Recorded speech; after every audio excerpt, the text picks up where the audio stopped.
Ada hitam di atas itu kan? Ada hitam, bukan ada hitam di enggak ya?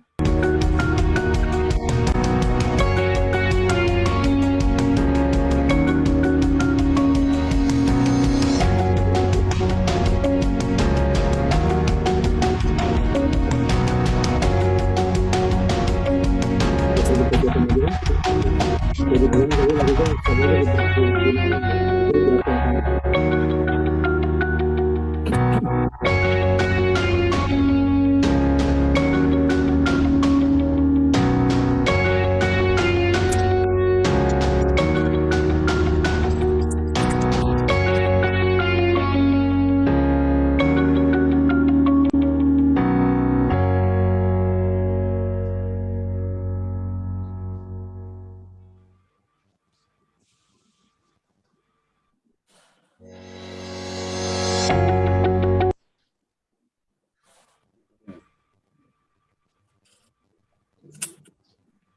Baiklah, kita mulai, Bapak-Bapak sekalian.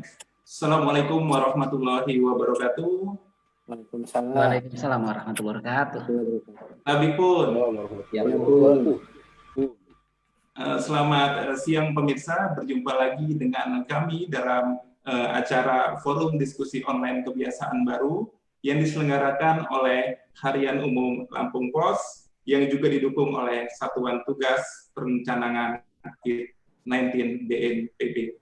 Perkenalkan, saya Hairul Anwar, wartawan Lampung Pos yang akan memandu jalannya diskusi pada siang hari ini. Pemirsa, pada edisi hari ini, diskusi kita akan membahas tentang imunitas prima, bantu tubuh melawan virus corona. Pemirsa, sejak awal munculnya virus COVID-19, imbauan untuk rajin mencuci tangan dan menjaga imunitas tubuh tidak pernah berhenti. Cara ini mungkin dianggap sepele dan sedikit tak menenangkan bagi sebagian masyarakat. Namun, imbauan ini bukanlah tanpa alasan. Tim pakar gugus tugas penanganan COVID-19, Wiko Adhisa Smito, mengungkapkan pasien COVID atau penyakit virus corona bisa sembuh karena imunitas tubuh. Tubuh memiliki sistem alami untuk menangkal penyakit, baik dari infeksi virus maupun bakteri. Sistem ini dikenal dengan nama imunitas atau sistem kekebalan tubuh. Meski sistem ini bekerja secara alami, ada kalanya imunitas tubuh menurun. Jika sudah begitu, tentu penyakit akan mudah datang menjangkiti tubuh. Saat daya tahan tubuh melemah, kita perlu mendorong sistem imun tubuh agar kembali optimal. Ada banyak cara untuk membuat sistem imun meningkat, salah satunya dengan memenuhi asupan nutrisi dari makanan yang kita konsumsi. Selain itu, olahraga yang aman pada masa pandemi COVID-19 juga diperlukan, sebab olahraga juga bisa meningkatkan imunitas tubuh. Pada orang yang sistem imunnya kuat, virus corona yang menginfeksi tubuh akan berhasil kalah, sehingga gejalanya pun mereda dan orang itu akan sembuh dengan sendirinya. Untuk itu, menjaga imunitas tubuh menjadi sangat penting, karena resiko dari corona meningkat seiring dengan menurunnya imunitas tubuh dan riwayat penyakit lain yang melemahkan tubuh. Pemirsa, untuk lebih dalam membahas soal topik diskusi kita kali ini, sudah hadir 3 narasumber yang luar biasa, yang memang ahli dalam bidangnya masing-masing. Yang pertama ada dari Wakil Ketua Ikatan Dokter Indonesia Provinsi Lampung, Dr. Boy Zahlul Zaini, MKes. Selamat siang, dokter. Selamat siang. Baiklah, yang kedua ada narasumber dari Sekretaris DPD Persatuan Ahli Gizi Persagi Provinsi Lampung, Bapak Ari Nugroho, Magister Gizi. Selamat siang, Bapak Ari. Yang ketiga, narasumber selanjutnya dari dosen program studi Penjaskes dan Rekreasi Fakultas Keguruan dan Ilmu Pendidikan Universitas Lampung, Dr. Rahmat Hermawan, MKes. Selamat siang, Bapak Rahmat. Pemirsa, format diskusi kita kali ini adalah pemaparan yang dilanjutkan dengan tanya jawab. Untuk diketahui juga bahwa selain di Zoom meeting, diskusi kita kali ini juga disiarkan langsung di Facebook Harian Umum Lampung Pos, yang nanti kemudian juga akan ditayangkan di saluran YouTube Metro TV Lampung. Baiklah, untuk mengefektifkan waktu, langsung saja kita akan saksikan pemaparan yang pertama dari narasumber Wakil Ketua Ikatan Dokter Indonesia Provinsi Lampung, Dr. Bol Zahlul Zaini MKes. Kepada dokter, waktu dan tempat kami persilakan. Baik, terima kasih Mas Hairil. Saya Dr. Boy Zahlul Zaini, Wakil Ketua ID Wilayah Lampung. Pada kali ini kita berbagi cerita atau berdiskusi mengenai masalah imunitas dalam menghadapi penyakit yang lagi menghebohkan dunia, COVID-19. Nah, kalau bicara imunitas, memang kita selain 3M, ya, memakai masker, mencuci tangan di bawah air mengalir, kemudian menjaga jarak, juga ada beberapa protokol kesehatan yang tetap harus diikuti oleh masyarakat dalam memutus rantai penularan COVID-19. Nah, salah satunya selain mungkin yang saya sebutkan mungkin bisa pola tidur, ya, pola istirahat 7-8 jam sehari, kemudian makanan yang bergizi, makanan seimbang, nanti mungkin ahli gizi akan menjelaskan lebih jelas, kemudian menjaga imunitas, tidak stres, kemudian olahraga, ya mungkin nanti Pak Rahmat bisa menjelaskan kepentingan olahraga dalam menghadapi COVID-19.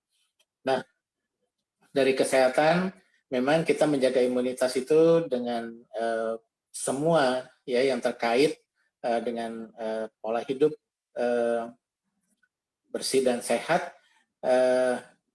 Misalnya kita menjaga apakah imun itu harus ditambah atau memang sudah ada dalam tubuh kita. Nah, jadi memang untuk menjaga imunitas yang sudah ada itu kita harus salah satunya adalah tidak stres, ya.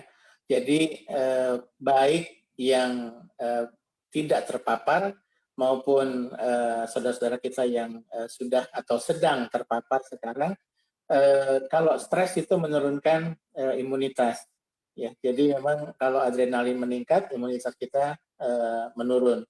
Jadi kita harus semua mengikuti apa yang dianjurkan dokter selain tata laksana yang dikerjakan di rumah sakit.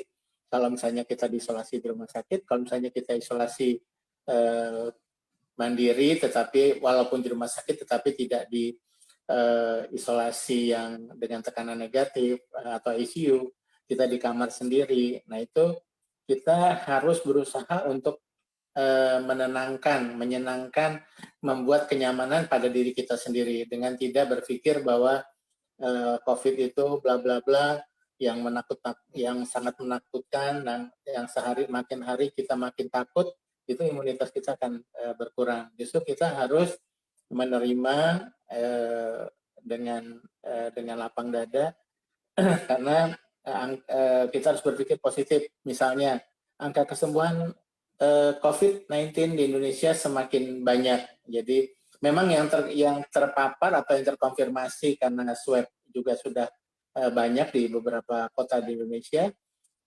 Seolah-olah memang jumlah yang terpapar atau terkonfirmasi makin banyak. Tapi kalau kita lihat juga angka kesembuhan juga semakin tinggi. Berarti kita harus bersikap optimis bahwa COVID-19 itu bisa sembuh. Nah, jadi kita selalu berpikir sembuh, kita selalu berpikir sehat, tidak menakuti diri sendiri.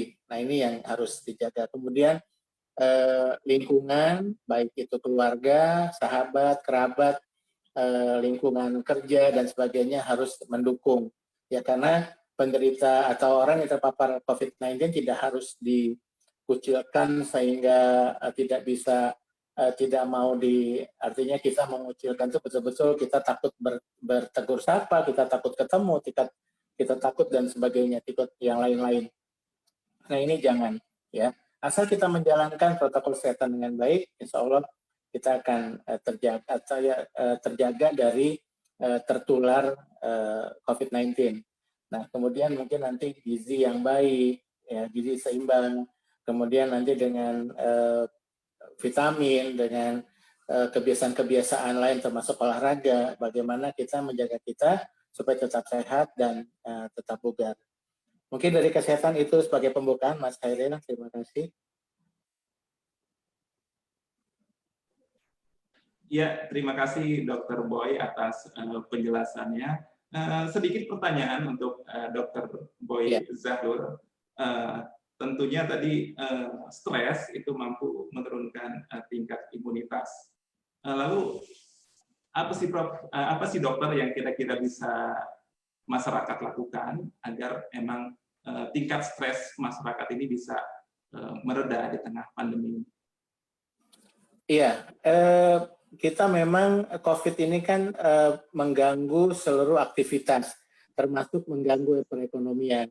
Nah, banyak orang kalau kita mendengar cerita atau kita membaca atau melihat dari cerita-cerita di media, bahwa banyak orang stres karena mungkin penghasilan berkurang, bahkan pemutusan hubungan kerja, itu yang membuat orang stres. Nah, jadi sekarang sebetulnya kalau hal-hal itu sampai terjadi, pengurangan pemasukan karena COVID, jam kerja yang berubah, kemudian penghasilan yang berkurang. Nah, kita mungkin harus mencari inovasi, ya, tidak selalu mengeluh, tapi mencari inovasi bagaimana kita bisa menjalankan produktivitas kita tanpa harus bertatap muka.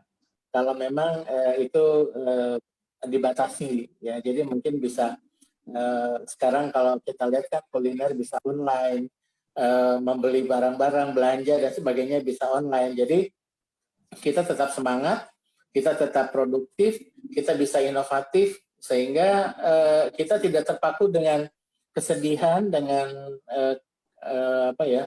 meratapi nasib gitu ya, karena PHK, karena penghasilan kurang dan sebagainya, tapi kita tetap harus berpikir positif, inovatif, sehingga apapun yang kita kerjakan, yang kita produksi bisa menghasilkan uang. Mungkin itu, Mas Khairil. Ya, terima kasih Prof. Artinya, terima kasih dokter. Artinya kita harus berinovasi ya untuk menjalani keseharian kita agar kita tidak terlalu meratapi apa yang kita rasakan selama ini. Lalu pertanyaan kedua, dokter, apakah imunitas atau kekebalan tubuh ini sangat berpengaruh melawan virus corona? Mohon diberikan penjelasan lebih dalam. Iya, COVID-19 atau corona adalah penyakit virus ya. Virus itu sebetulnya self-limiting disease, artinya dia bisa sembuh sendiri tanpa pengobatan. Nah, tetapi bagaimana dia bisa sembuh, bisa hilang dari badan kita, imun kita untuk melawan virus itu yang harus ditingkatkan. Nah, makanya tadi penurunan imunitas itu selain karena faktor gizi, faktor psikologis. Nah, juga banyak faktor-faktor lain yang menyebabkan kita tidak bugar, karena kita lesu, kita tidak semangat, kita tidak olahraga, sehingga imunitas kita semakin berkurang. Semakin imunitas berkurang, semakin gampang virus itu masuk ke dalam tubuh kita. Kemudian juga virus yang masuk itu nanti tergantung jumlahnya, apa yang kita sebut dengan viral load. Jadi kalau kita melihat kok ada orang tua yang kena yang aman, padahal kalau kita tahu resiko dia cukup tinggi, orang tua di atas 60 tahun dengan komorbid, tapi kok bisa sehat ya. Sementara ada anak muda, orang muda yang kelihatannya dari luar secara fisikal dia sehat, kok kena gitu. Nah, ini juga tergantung dari virus yang masuk ya, jumlah virus yang masuk. Jadi bagaimana dia terpapar atau tertular dari orang yang menularkan. Jadi kalau dia walaupun dia punya resiko tinggi, tetapi virus yang masuk ke dia sedikit dan imunitas dia tinggi, maka dia tidak akan jadi sakit. Tapi kalau walaupun dia muda, dia sepertinya tanda kutip sehat, virus yang masuknya banyak, imunitas dia kurang, maka dia akan menjadi sakit. Nah itu mungkin Mas Hairil. Oke, artinya selain kita menjaga imunitas, tentunya penerapan protokol kesehatan menjadi harga mati bagi kita saat ini, dokter ya. Terima kasih dokter. Dokter mohon tetap bersama kami karena nanti akan ada pertanyaan-pertanyaan selanjutnya untuk Dokter Boy Zahlul. Untuk selanjutnya kita akan mendengarkan pemaparan narasumber yang kedua. Dipersilakan kepada dosen program studi Penjaskes dan Rekreasi Fakultas Keguruan dan Ilmu Pendidikan Universitas Lampung, Dr. Rahmat Hermawan MKes. Kepada Bapak kami persilakan untuk memaparkan materi ini.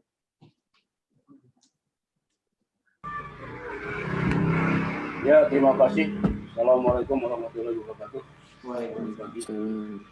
Salam olahraga. Salam olahraga.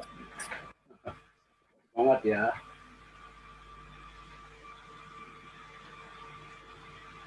Ya. Jadi sebelum menguraikan tentang manfaat kegiatan fisik atau olahraga untuk cegah dan mengobati dari virus yang mematikan ini atau corona ini, tentunya perlu kita ketahui bahwa sebagai manusia adalah makhluk bergerak. Jadi oleh karena itu manusia itu harus tetap bergerak kapan saja. Jadi kalau tidak bergerak, makin lama makin menurun daya tahan tubuhnya, atau disebut dengan penyakit hipokinetik, lemah tentang gerak. Akibat hipokinetik itu menyebabkan terjadinya penurunan fungsi apa saja, fungsi tulang, fungsi otot, fungsi hati, ginjal, otak, jantung apalagi menurun. Akibat menurunnya itu, waktu penyakit mudah sekali masuk ke dalam tubuh. Apalagi adanya virus corona ini yang sangat besar dan pengaruhnya cepat sekali untuk menyebar ke seluruh tubuh dengan tidak disangka-sangka. Bahkan ada prediksi orang yang tanpa gejala pun akan kena. Oleh karena itu kehadiran ataupun kegiatan olahraga ini atau kegiatan fisik ini penting sekali.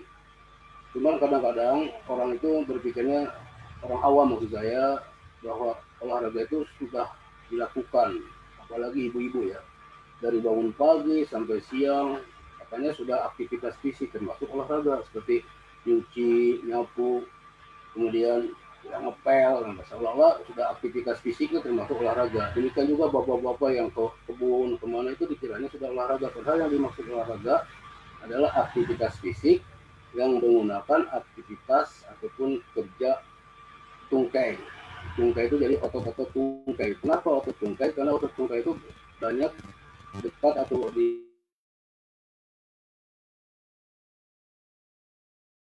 diikuti oleh pembuluh darah besar, aorta, arteri. Nah, kalau jantungnya dipengaruhi berarti pompa jantung bekerja sehingga sirkulasi darah ke seluruh tubuh akan tepat, dan kembali lagi dari tubuh masuk ke jantung bagian kanan, masuk ke dalam dari jantung sebelah kanan masuk ke paru-paru melalui arteri pulmonalis. Nah, terus dari paru-paru setelah dinetralisir, jadi difusi, CO2 dikeluarkan melalui sistem pernapasan, oksigen meningkat darah masuk ke jantung lagi. Kemudian dari jantung dipompa lagi. Nah, itulah yang namanya sirkulasi darah. Jadi kerja jantung, paru-paru, dan pembuluh darah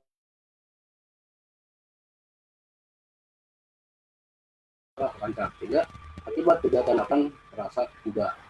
Nah, dengan adanya bubar itu, kemungkinan untuk mendapatkan penyakit lebih kebal dibandingkan dengan orang yang tidak melakukan aktivitas. Bayangkan saja kalau orang tidak melakukan aktivitas fisik, yaitu dengan tungkai tadi, Karena tungkai itu dari berbagai penelitian 75% berpengaruh terhadap jantung dibandingkan lengan. Nah kalau ibu-ibu tadi lengan itu sudah capek, ya keluar keringat juga, tapi hanya 25% dibandingkan tungkai. Nah dengan adanya kebugaran jasmani itu, artinya apa?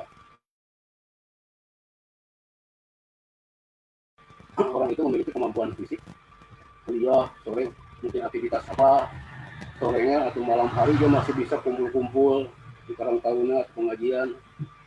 Ya tentu saja kalau sekarang kan harus menggunakan protokol kesehatan gitu, tidak serta-merta karena kebal nantang gitu. Kalau nantang kan walaupun kita memiliki kekebalan fisik apapun mudah sekali, karena yang memiliki semua itu kan Tuhan Allah SWT. Jadi mudah sekali, kita tidak boleh menantang itu, tapi berusaha untuk ada upaya untuk meningkatkan tubuh ini menjadi bugar.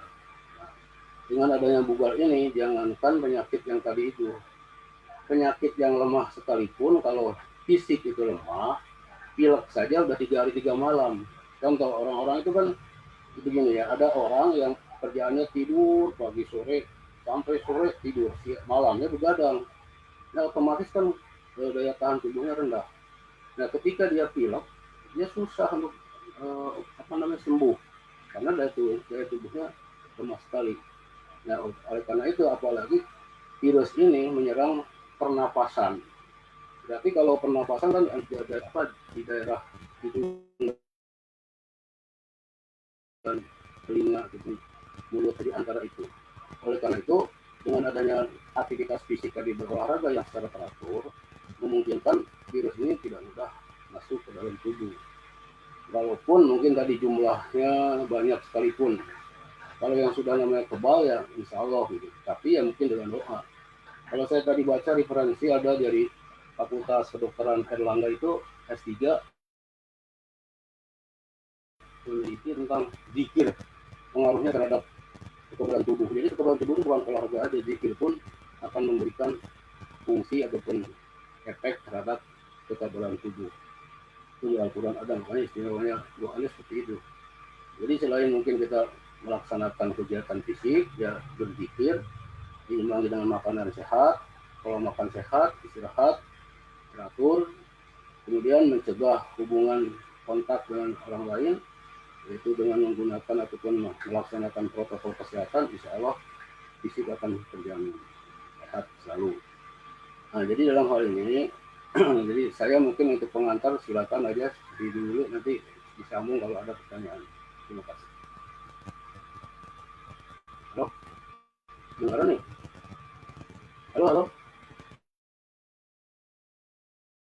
Kayaknya nggak benar. Halo. Aduh, gimana nih? Iya. Yang lebar bicara. Tidak benar. Terima kasih atas paparan atau pengantar dari Bapak Dr. Rahmat Hermawan. Tadi cukup komprehensif sekali bahwa tidak hanya aktivitas fisik yang mempengaruhi imunitas tubuh, tapi juga ternyata harus diimbangi dengan zikir, ya, kesehatan spiritual, dan tentu saja pola makan yang sehat. Bapak Rahmat, ada pertanyaan. Saat ini kan aktivitas olahraga di tempat keramaian itu masih dilarang, Pak, ya, masih belum diperbolehkan. Lalu bagaimana sih Pak aktivitas olahraga untuk menjaga kebugaran yang dapat kita lakukan di rumah? Ya, sebentar diulang ya, agak kurang kedengaran ke sini, kenapa ya? Coba. Oh iya. Kami ulangi. Saat ini olahraga secara massal atau secara beramai-ramai kan belum diperbolehkan, Pak Rahmat. Ya, belum diperbolehkan karena saat ini kita harus menerapkan social distancing atau menjaga jarak. Lalu bagaimana untuk masyarakat agar tetap menjaga kebugaran tapi dari rumah gitu? Apa yang kira-kira bisa dilakukan masyarakat dalam keterbatasan itu? Silakan Pak. Terima kasih ya. Memang itu yang pengalaman saya. Jadi kalau saya menganjurkan lebih baik pengalaman dulu. Memang olahraga secara umum seperti permainan bola voli, sepak bola belum bisa dilakukan karena secara massal. Demikian juga walaupun atletik, jogging ya sekalipun kalau bareng-bareng saya kira juga mungkin apa namanya harus dicegah gitu. Tapi ada juga yang orang yang sengaja, kan belum ada yang belum kelihatan nampak gitu. Kalau memang belum terjadi memang seperti itu, kalau sudah terjadi baru panik ya. Nah oleh karena itu menurut saya itu dengan jogging di sekitar rumah atau di belakang rumah, bahkan saya di luar waktu di jalan setelah pada subuh. Jadi saya melaksanakan kegiatan itu setelah subuh. Jadi saya bukan apa-apa ya, alhamdulillah. Jadi tidak pakai masker. Kalau pakai masker gimana orang sedang menghirup udara ditahan gitu. Itu kan kalau masker itu kalau kita dalam keadaan bertemu dengan orang dalam keadaan seperti apa namanya silaturahmi. Tapi kalau untuk kegiatan olahraga ya tidak usah pakai masker. Tapi secara pribadi, nah saya jogging kurang lebih 20-30 menit, saya 3 kali. Kemudian itu apa namanya frekuensinya, durasinya 20-30 menit. Kita jaraknya itu sekitar 4 kilo lah. Saya sudah nyoba gitu, alhamdulillah. Walaupun saya usia saya 62 tahun ya alhamdulillah masih bisa. Bahkan kalau jogging kecil saya tidak tiap hari karena bukan atlet gitu. Kan tidak dianjurkan lari itu kalau usia sudah di atas itu tulangnya akan kena, jadi berat badan tidak seimbang dengan penumpang, itu tungkai bagian bawah. Oleh karena itu saya lakukan seperti itu karena dianjurkan juga dalam berbagai literatur. Yang penting keluar keringat karena sirkulasi apa namanya sekresi itu kan ada 3 melalui keringat dan BAB dan urin. Karena itu kotoran itu mudah-mudahan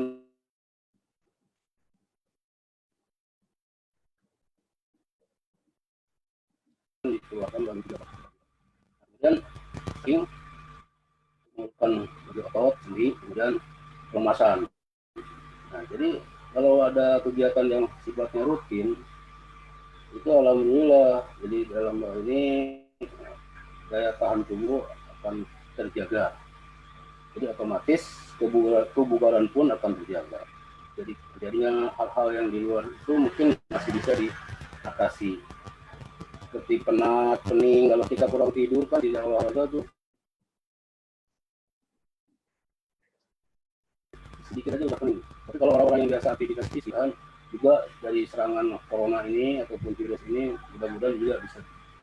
Jadi dalam hal ini aktivitas fisik yang dilakukan jangan bergerombol, walaupun dengan saudara sendiri, tapi kita lakukan secara pribadi baik di depan rumah atau di belakang atau di luar, itu di jalan raya. Tapi waktu pagi hari ya setelah sholat subuh kan sedikit. Kalau sore hari selain polusi udara yang sangat ya kotor kan ada dibawa oleh kendaraan, kemudian asap oleh kendaraan juga dan lain-lain, itu karena orangnya banyak gitu. Kalau pagi kan masih sedikit lah. Jadi oleh karena itu sebaiknya aktivitas fisik atau olahraga pagi hari kita 20-30 menit atau setengah jam. Saya kira demikian ya. Ya, terima kasih Pak Rahmat atas jawabannya. Ini bisa menjadi kiat juga bagi masyarakat yang ingin tetap berolahraga di masa pandemi, bisa menerapkan apa yang sudah tadi dijelaskan oleh Bapak Rahmat. Ya, tipsnya bisa kita jogging, olahraga setelah subuh sekitar 30 menit. Terima kasih Pak Rahmat atas paparannya. Kemudian kita akan menuju ke narasumber kita yang ketiga, yakni Sekretaris DPD Persatuan Ahli Gizi Persagi Provinsi Lampung, Bapak Ari Nugroho, Magister Gizi. Kepada Bapak, kami persilakan untuk menyampaikan pengantarnya. Baik, maaf. Assalamualaikum warahmatullahi wabarakatuh. Salam sejahtera bagi kita semua. Suara saya jelas ya, Bapak, Ibu, Bapak-Bapak. Yang saya hormati para narasumber, Dr. Boy, Dr. Rahmat. Terima kasih atas kesempatannya saya bisa berbicara di forum ini. Pertama-tama saya mengucapkan mohon maaf. Tadi ada apa ya namanya ya? Ada kesalahan teknis. Jadi saya keluar sendiri. Jadi terpaksa mundur menjadi pembicara yang terakhir ya. Baik. Di sini izinkan saya sebetulnya kaitannya dengan gizi dan apa namanya COVID-19 ya sebetulnya. Bapak Ibu seluruh hadirin yang mendengar bahwa sebetulnya ini COVID-19 ini sebetulnya bisa ditangani sebetulnya dengan gizi seimbang. Gizi seimbang, pedoman gizi seimbang. Dahulu kita mendengar bahwa 4 sehat 5 sempurna, tapi itu sudah tidak terpakai lagi Bapak Ibu. Jadi dahulu 4 sehat 5 sempurna. Di akhir tahun 90-an itu sudah berubah konsepnya menjadi 13 pesan dasar gizi seimbang, dan di akhir 95 berubah lagi, direvisi, dan yang terakhir difinalkan di tahun 2014 dengan Permenkes nomor 41 tahun 2014 jadilah pedoman gizi seimbang. Bapak Ibu hadirin seluruhnya, jadi pada saat kita berbicara tentang gizi itu tidak melulu tentang makanan. Jadi sesuai dengan Permenkes ini sebetulnya bisa menjawab tantangan tentang bagaimana sih menghadapi corona dengan cara meningkatkan aktivitas tubuh dan faktor-faktor lain termasuk PHBS. Jadi ini Bapak Ibu, jadi inti sari dari gizi seimbang, jadi paradigma yang harus diubah bahwa sekarang pada saat kita berbicara gizi seimbang itu kita tidak berbicara bahwa hanya makan. Jadi berdasarkan tumpeng ini ada namanya tumpeng gizi seimbang berdasarkan Permenkes yang tahun 2014 tadi. Jadi ada 4 pilar Bapak Ibu. Ada 4 pilar. Ini pilar pertama. Pilar pertama itu yang dilingkarin itu biru ini. Jadi itu adalah intinya makan makanan yang beraneka ragam. Jadi dari segi gizi seimbang pilar pertama adalah makan makanan yang beraneka ragam. Karena di dunia ini tidak ada satupun makanan yang paling hebat, paling lengkap zat gizinya kecuali ASI, air susu ibu. Itu pun hanya bertahan untuk bayi setelah sampai dengan umur 6 bulan. Setelah itu bayi pun harus mendapatkan makanan pendamping ASI. Jadi poin pertama dari gizi seimbang adalah makan makanan yang beraneka ragam. Jadi 4 sehat 5 sempurna itu sudah tidak ada lagi. 4 sehat 5 sempurna sudah tidak ada lagi sejak tahun 2014, tapi berubah sesuai Permenkes tahun 2011 tersebut nomor 40 adalah pedoman gizi seimbang. Ini intisarinya ada namanya tumpeng gizi seimbang. Pilar pertama, makan makanan yang beraneka ragam. Ingin imunitas kita baik, ingin kehidupan kita baik, ingin kita bahagia, segala sesuatu itu dipengaruhi oleh gizi. Cara memenuhi gizi adalah intinya makan makanan yang bervariasi. Ini poin kedua. Lingkaran kiri pojok bawah adalah PHBS. Jadi sebetulnya kebiasaan kita karena corona yang rajin cuci tangan dan lain sebagainya ini sudah dianjurkan oleh gizi seimbang, pedoman gizi seimbang pilar kedua. Biasakan perilaku hidup bersih dan sehat. Di sini gambarnya adalah dengan mencuci tangan. Tapi ternyata efek dari pedoman gizi seimbang baru kita rasakan sekarang, baru kita mulai sekarang. Karena ada corona, makanya kita baru mulai melaksanakan pedoman gizi seimbang yang terdiri dari 4 pilar. Pilar pertama, makan makanan yang beraneka ragam. Pilar kedua, PHBS. Salah satunya adalah cuci tangan. Pilar ketiga, tadi sudah dijelaskan lagi dengan sangat baik oleh Pak Dr. Rahmat. Aktivitas fisik secara teratur. Ini gambar yang di bawah, gambar tumpeng yang di bawah. Bermain sepak bola, belajar, senam, bersepeda, menyapu. Jadi pada saat kita berbicara gizi seimbang itu tidak hanya soal makanan. Saat kita berbicara, ayo lakukan gizi seimbang, itu ada 4 pilar. Pilar pertama itu makanan, makan yang beraneka ragam. Pilar kedua PHBS. Pilar ketiga adalah lakukan aktivitas fisik secara teratur. Karena asupan yang kita makan itu akan bisa dimetabolisme baik dengan tubuh kita jika kita melakukan aktivitas fisik yang baik. Yang tadi sudah dijelaskan, yang untuk masa COVID kan biasanya kita pakai intensitas sedang dan rendah. Dan pilar terakhir adalah ini, lingkaran terakhir, ada ibu memantau berat badan ini. Jadi pilar keempat adalah pantau berat badan kita supaya masuk berat badan normal. Karena kenapa? Berdasarkan banyak sekali jurnal bahwa orang yang mengalami masalah COVID umumnya mengalami komplikasi lebih, misalnya di ICU dan lain sebagainya, itu lebih berisiko pada orang yang kekurangan gizi dan orang yang kelebihan berat badan. Jadi faktor di samping ada faktor komorbiditasnya ya, tapi status gizi memegang peranan penting. Jadi pada saat kita berbicara gizi seimbang untuk COVID, kita berbicara pedoman gizi seimbang. Sudah tidak ada lagi 4 sehat 5 sempurna sejak 2014. Sejak 2014 adalah pedoman gizi seimbang yang harus kita tanamkan di diri kita, termasuk untuk meningkatkan imunitas tubuh. Pilar pertama, makan makanan yang beraneka ragam. Pilar kedua, lakukan PHBS. Pilar ketiga, lakukan aktivitas fisik secara teratur. Keempat adalah pantau berat badan. Ada 10 pesan, tidak perlu saya bacakan. Jadi ini syukuri, intinya mencakup itu. Sedangkan untuk yang di ini ada namanya sebetulnya piring makanku, Bapak Ibu. Piring makanku itu porsi yang harus kita makan dalam satu hari. Itu harus terdiri dari makanan pokok, terus ada lauk, baik itu hewani dan nabati, ada buah dan ada sayur. Ini garis tengahnya, ini porsi yang seharusnya. Jadi misalnya Bapak Ibu makan nasi dengan mie instan, itu nggak cocok. Berarti artinya dia tidak gizi seimbang. Gitu. Artinya ini adalah piring makanku. Next selanjutnya ini ada yang 2 jurnal yang sempat saya baca terkait dengan COVID dan sistem imun. Ternyata Bapak Ibu di jurnal pertama itu menyatakan bahwa olahraga secara teratur dan mengkonsumsi bahan makanan secara alami dia akan meningkatkan fungsi imunitas yang dengan cara yang paling alami dan lebih murah dibandingkan kita mengkonsumsi suplemen dan lain sebagainya. Terus di jurnal terbaru di bulan Juli, Nutrition, Immunity and COVID-19 menghasilkan bahwa sebetulnya bahan makanan yang beraneka ragam termasuk pemberian makanan sesuai panduan gizi yang berlaku di setiap negara itu sudah cukup untuk meningkatkan seseorang untuk imunitasnya lebih baik. Dan imunitas yang baik insya Allah akan melindungi seseorang dari COVID-19. Jadi dari jurnal ini bahwa sebetulnya kita sudah punya pedoman gizi seimbang itu sejak 2014. Tapi kita baru aplikasikan sekarang. Sekarang kita lihat banyak sekali orang sudah bikers. Maksud saya bikers itu naik sepeda ya, bukan motor ya. Jadi sudah banyak orang sudah sadar bahwa aktivitas fisik itu perlu untuk meningkatkan imunitas. Padahal itu sejak 2014. Oke, dan mungkin itu sedikit saja dari saya.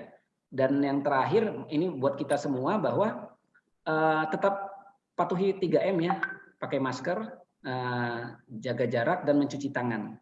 Poin penting buat kita semua bahwa orang yang egois itu adalah orang yang minimal dia pakai masker aja dia nggak mau, gitu. Dan jangan lupa terakhir saya garis bawahi bahwa pedoman gizi seimbang mencakup 4 pilar. Pertama makanan yang beraneka ragam. Yang kedua adalah PHBS termasuk mencuci tangan. Yang ketiga lakukan aktivitas fisik. Dan yang terakhir pantau berat badan secara optimal. Mungkin itu dari saya kembalikan kepada Pak Khairul Anwar selaku host. Terima kasih. Terima kasih atas pengantar dari Bapak Ari Nugroho. Sangat mencerahkan sekali bahwa ternyata gizi itu tidak hanya berhubungan dengan makanan, tapi juga ada 4 pilar gizi seimbang. Makan, PHBS, aktivitas, dan memantau berat badan. Terima kasih Pak Ari atas pengantarnya. Ada pertanyaan buat Pak Ari. Saat pandemi, kebanyakan masyarakat pola konsumsinya menurun, dan tentu ini berakibat pada pola konsumsi yang kurang sehat. Bagaimana Pak dampak yang diakibatkan dari pola konsumsi yang kurang sehat ini di masa pandemi? Oke, baik. Jadi sebetulnya kalau lagi-lagi seperti ini, bahwa sebetulnya saya sangat percaya beberapa jurnal terakhir, 5 tahun terakhir menyatakan bahwa sebetulnya 70% sistem imunitas seseorang, hampir 70% imunitas seseorang itu berasal dari saluran cerna. Artinya apa yang dia makan itu yang akan memberikan efek secara langsung terhadap kesehatan tubuhnya. Artinya seandainya makanan yang dia beri yang dia konsumsi itu tidak sesuai, tidak bervariasi, tidak beraneka ragam, hanya makanan yang itu saja, junk food atau fast food yang banyak sekali pengolahannya yang secara tidak langsung akan menurunkan nilai zat gizi, di mana umumnya biasanya makanan seperti itu tinggi kalori, tinggi lemak jenuh, malah meningkatkan resiko seseorang untuk mengalami penyakit. Jadi artinya kita kembali ke basic kita bahwa kita harus paling tidak menerapkan pedoman gizi seimbang. Yang pilar pertamanya adalah makan makanan yang beraneka ragam. Intinya seperti itu, Pak. Terima kasih. Tadi sudah dijelaskan oleh Dr. Boy Zahir Zaini bahwa ternyata pandemi ini berpengaruh terhadap ada yang di PHK, gitu kan, tingkat perekonomian masyarakat juga sangat terpukul akibat virus corona ini. Yang otomatis imbasnya mungkin masyarakat ini mungkin pola makannya juga berkurang gitu, dalam artian kualitas gizinya. Kira-kira dalam masa seperti ini makanan apa sih Pak yang kira-kira bisa kita konsumsi, tentunya dengan yang memiliki gizi yang sangat baik? Oke, baik. Tadi sudah dipaparkan, sebetulnya makanan yang baik itu tidak harus yang mahal. Ya. Makanan yang baik adalah makanan yang segar. Artinya semakin kalau kita berbicara gizi, semakin banyak makanan itu diproses, nilai gizinya akan semakin sedikit. Contohnya beberapa kayak, mohon maaf, misalnya salah satu pangan olahan nugget dan lain sebagainya itu kandungannya sudah turun sekali, malah yang tinggi itu kalorinya. Kalorinya jadi tinggi, natriumnya jadi lebih tinggi, jadi sedangkan protein yang diharapkan dari lauk hewaninya itu malah kurang. Jadi sebetulnya tipsnya ya kita makan makanan yang kalau bisa diolah sendiri, itu lebih aman. Yang pertama diolah sendiri, harus ada sayurnya, harus ada makanan pokok, tidak harus susu ya, karena kan bukan 4 sehat 5 sempurna lagi, intinya beraneka ragam. Jadi artinya bisa diganti pakai telur, pakai ikan. Yang murah kan tempe. Tempe itu bagus. Tempe itu merupakan salah satu dari 9 warisan 9 warisan makanan etnik di dunia. Jadi dia mengandung probiotik ya.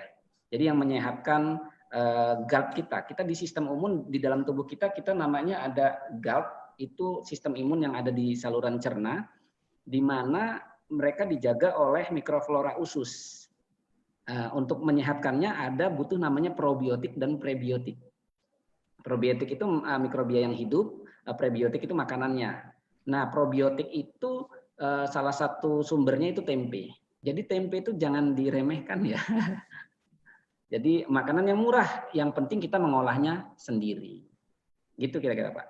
Oke, terima kasih. Artinya makanan yang sehat tidak harus mahal. Ya. Yang penting makan yang beragam dan segar ya. Justru kita harus menghindari junk food seperti itu ya, Pak Ari Nugroho. Ya. Terima kasih paparannya Pak.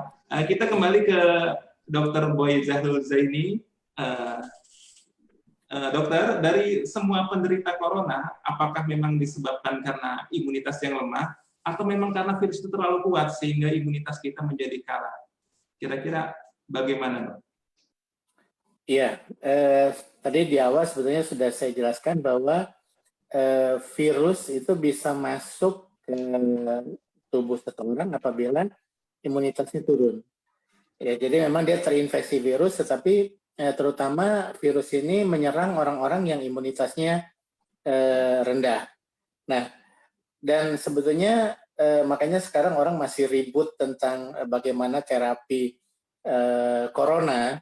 Ya, sebetulnya karena dia virus, sebetulnya tadi juga saya sebutkan bahwa ini adalah self-limiting disease. Jadi yang kita perlukan adalah perbaikan imunitas, perbaikan gizi mungkin tadi, kemudian juga penyakit-penyakit komorbidnya diatasi.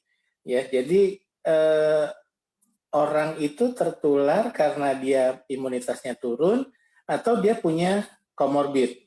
Ya, komorbidnya ya misalnya hipertensi, diabetes, asma, PPOK, penyakit paru obstruktif kronik, ya, kemudian ibu hamil, manula. Makanya sekarang ada larangan untuk 60 tahun ke atas. Mungkin Pak Rahmat ada 62, tidak boleh ke mall misalnya kan, ya itu karena dianggap orang lansia atau manula itu imunitasnya rendah. Nah, tetapi makanya sekarang yang dititik beratkan adalah peningkatan imun. Nah, terus kemudian kemarin muncul lagi istilah herd immunity. Artinya orang itu akan kebal dengan sendirinya kalau dia banyak bergaul dengan COVID. Nah, makanya timbul lagi ada new normal, kita harus hidup berdampingan dengan COVID. Jadi kita tidak boleh, yang penting COVID tidak bisa masuk ke badan kita. Nah, bagaimana caranya tadi sudah mungkin dari kita bertiga sudah, kalau dirangkum itu sudah semuanya adalah cara mengatasi supaya kita tidak tertular atau terpapar oleh COVID-19. Begitu Mas Hairil. Terima kasih Dr. Boy Zahrul atas jawabannya. Kembali ke Bapak Dr. Rahmat Hermawan. Begini Pak, kadang corona ini kan kadang kita jenuh juga Pak di rumah. Kita ingin juga olahraga, sesekali olahraga di luar. Kira-kira apabila ada masyarakat yang ingin memilih beraktivitas fisik atau olahraga di luar rumah, apa saja yang perlu dipersiapkan dan apa saja yang harus menjadi catatannya? Silakan Pak Dr. Ahmad. Halo Pak Rahmat, jelas suara saya Pak?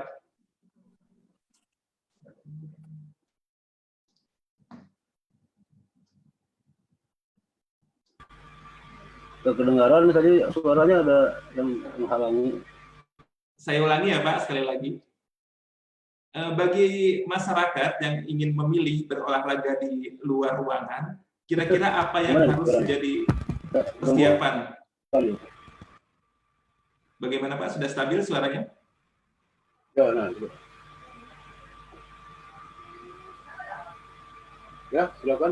Ya, saya ulangi. Bagi masyarakat yang memilih ingin beraktivitas atau berolahraga di luar ruangan, kira-kira apa yang harus dipersiapkan atau menjadi catatan bagi masyarakat itu sendiri?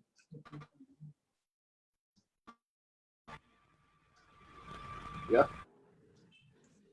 Terdengar Pak? Kurang jelas ya? Ya, ulang ya, udah.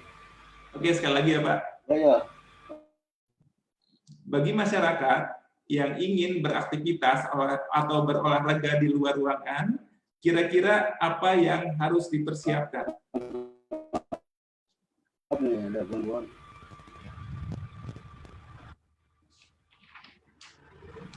Bagaimana Pak Rahmat?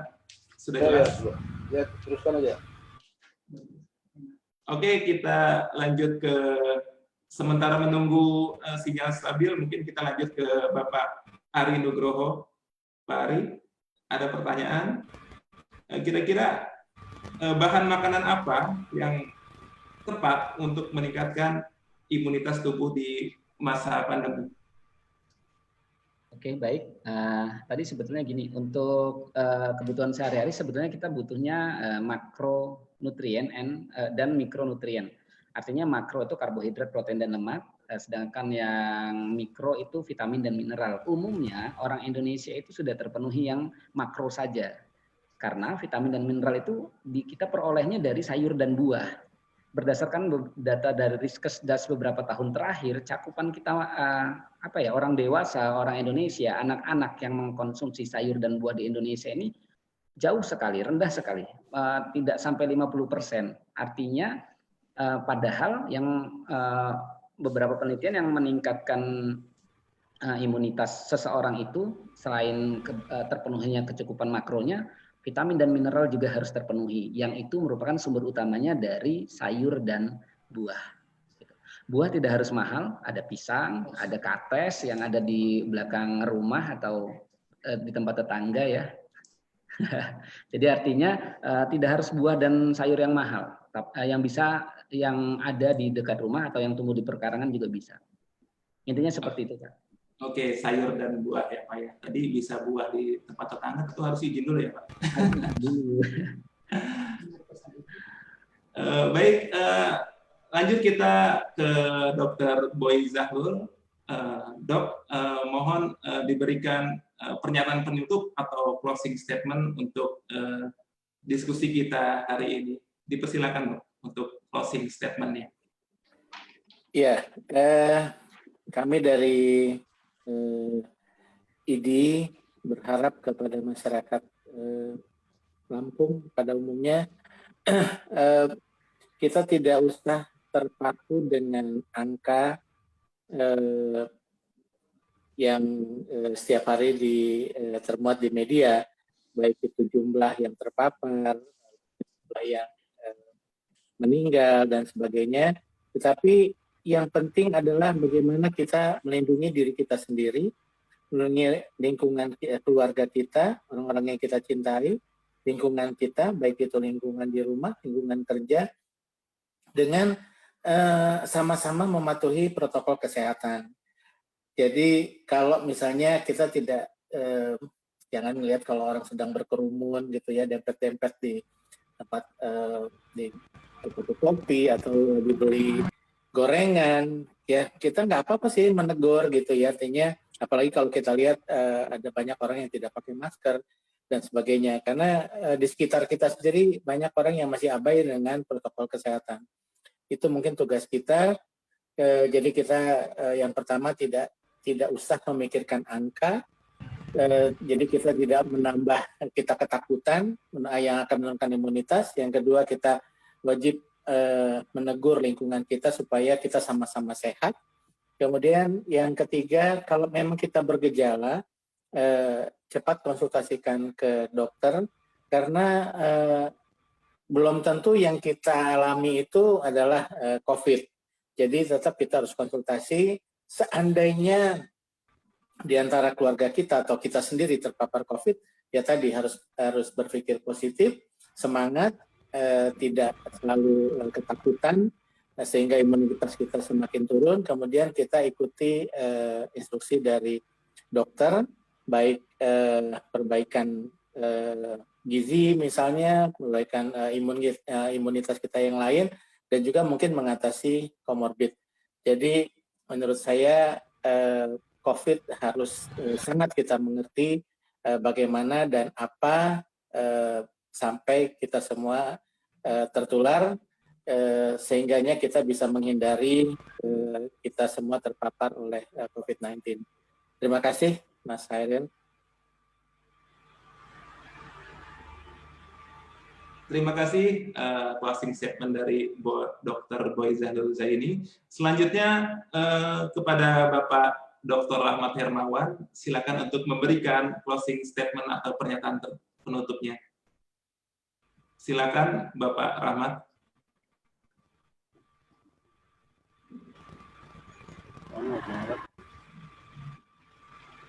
Saya kalau bisa statement ya. Iya. Iya. Closing statement Pak, silakan Pak.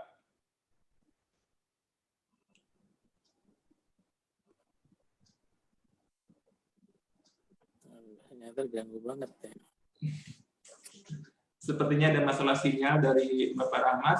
Oke, kita lanjutkan ke Bapak. Terima kasih. Oh iya, silakan Pak. Pada COVID-19 ini, hanya karena tidur tapi kesegaran tubuh penting sekali ya. Jadi pemeliharaan kebugaran tubuh itu bukan karena COVID-19, tapi paling tidak seperti tadi di depan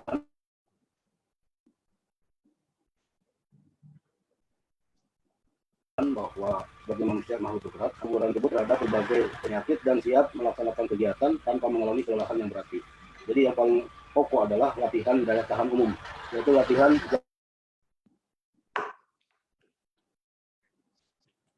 jantung dan paru-paru untuk meningkatkan imunisasi. Kalau hanya untuk latihan kekuatan atau beban seperti di fitness itu hanya kekuatan lokal dan paru-paru. Jadi paling tidak cerminan dari latihan daya tahan umum itu adalah kebugaran jasmani. Jadi seperti tadi yang diutarakan, seperti apa imunitas itu, yaitu untuk daya tahan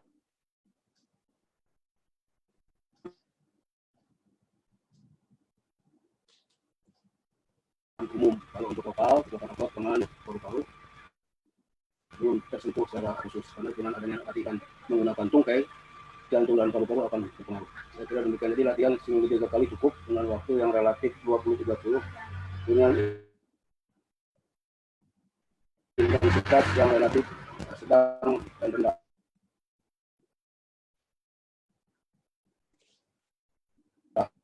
Tidak usah tinggi-tinggi.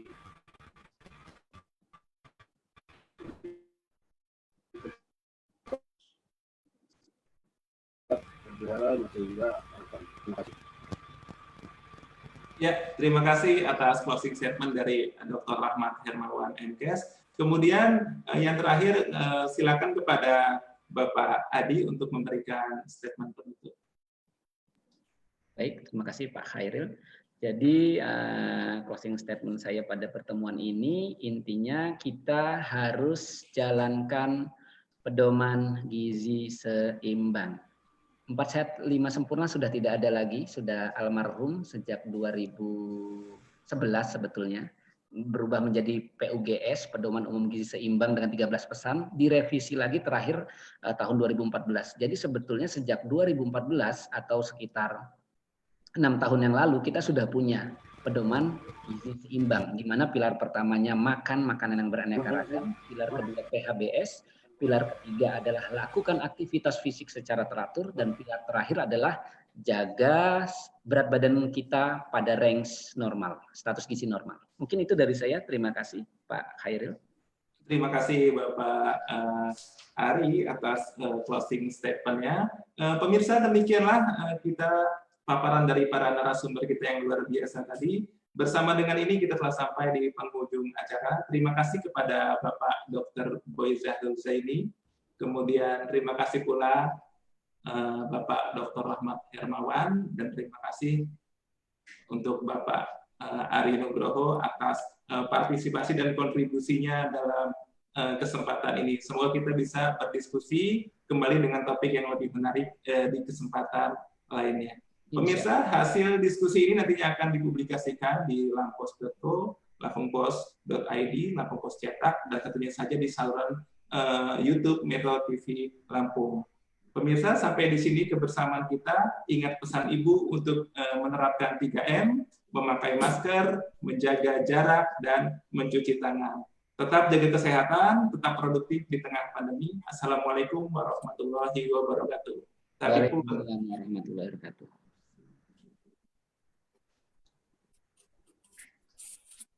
Terima kasih Dr. Rahmat dan Pak Ari atas waktu dan kontribusi. Sampai berjumpa di lain kesempatan. Sehat selalu ya Pak. Mari Dr. Boy, Dr. Rahmat, salam kenal. Ya, sama-sama. Ya.